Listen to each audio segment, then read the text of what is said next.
Sin cities. I have only been to Las Vegas once. I've been to lots of other sin cities, however. You have to. As soon as we step into the limits of any city, we make it a sin city. No person is perfect. Neither is any city, town, or hamlet. Question is, how can we make ours better? Giving a city a nickname helps tourism. If you want to sin, go to Sin City. More benignly, if you want to see tulips, come to my hometown, Holland, Michigan, nicknamed Tulip City. If you want to see trees, go to Tree City, my University of Michigan college town called Ann or Ann's Arbor, Michigan. Micah, however, isn't interested in tourism. He's interested in activism. He's interested in sin cities becoming what Jesus might call salt and light cities. Matthew 5:13-16. Here are Micah's instructions for cities. Don't gossip about this tell town. In Dustville, roll in the dust. In Alarm Town, sound the alarm. Lament in Last Stand City. Bitter Town must wait in vain for sweet peace. He calls all those who live in Chariotville to give in your chariots for flight. Give your goodbye gifts to Goodbyeville. Micah 1 verses 10-16 in the Message translation.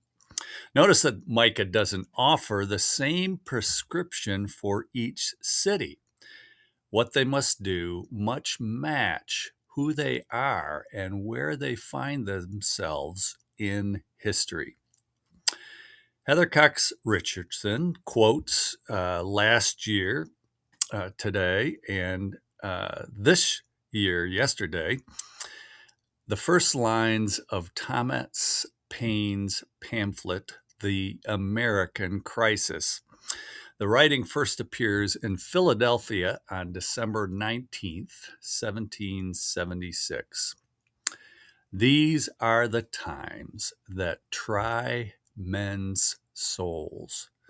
The summer soldier and the sunshine patriot will, in this crisis, shrink from the service of their country, but he that stands by it now deserves love and thanks of man and woman.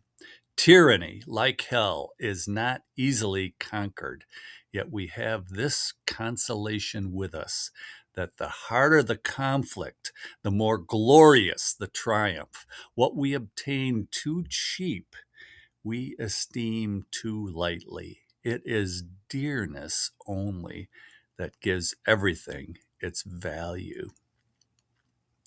Paine's words, first delivered to the city of brotherly love, galvanize two other cities, Trenton and Princeton. And Heather goes into detail about two battles that occur in Trenton and Princeton. Historians like Heather credit the battles of Trenton and Princeton with saving the revolutionary cause. What patriots do in those cities matches who they are and where they find themselves in history.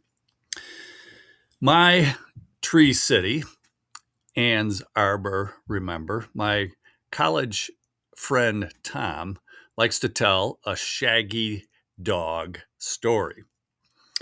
Here it is. A man gets his tennis shoes wet and dirty. He puts them into a 10-cent dryer back in the day. When asked by an onlooker what he is doing with his coins, he responds, "These are the dimes that dry men's souls." SOLES. I know. Anyway, some would argue that we are once again in those dimes, only it's not dimes, it's billions and billionaires that test our resolve. Some would contend, I would contend, that now is the dime for DC to live up to her name. Now is the time for Congress to stop, to be done, cowering. DC. Why leave it up to DC, however? Why not focus on our own cities? Think with me about the identity and destiny, not just about our country, but your town. What could you do to make a difference locally? I pray daily for our mayor and city manager. It's not because they need it, even though they do. It's because I need it. As I mentioned in a previous Substack, I can't just stand here. I need to do something. Trying to impact national politics can be paralyzing, but city involvement, for me anyway, can be galvanizing. So I pray for city officials. I also used to post on Nextdoor.com until they banned me from the site for the last time. I haven't been able to get back on. Executives for Nextdoor.com live in San Francisco, as do the corporate officers of Substack. Nextdoor builds a platform, however, for people who live in local neighborhoods. By posting on Nextdoor, I used to be able to literally make a difference with and for my Nextdoor.com neighbors. So, how about you? What do you do? What could you do? No city is perfect. Question is, how can you make yours better? You are no Paris unless you live in Paris, Indiana, population 1,600. You are no city of lights. Maybe, though, you still could be a city of salt and light. You don't live in Trenton or Princeton at the time that they helped solve an American crisis. Still, your city just might be able to start your own revolution. It's time for us to transition from just being voters to being active city, CITY, Zens. It's time to BBC, build beloved communities. One Sin City, parentheses, saved by grace, at a time.